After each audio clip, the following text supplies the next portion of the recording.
చేశాడు. ఎంత దారుణం, ఎంత దారుణం! నేను నిన్ను బలవంతం చేయపోయినా అదంతా శుద్ధ అబద్ధం అండి. ఆమె మాటలు నమ్మకండి.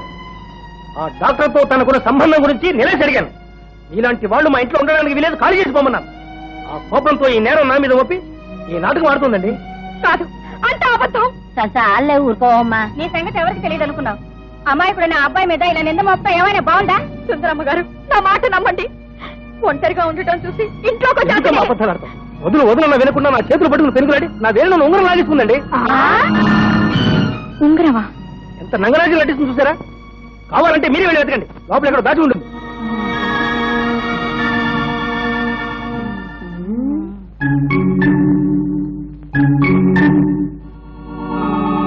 ఇదిగో ఉంగరం. ఇదేనా? అవును, అదే. అవ్వా అవ్వా, ఎంత నంగనాచివే తల్లి. నువ్వు అసలు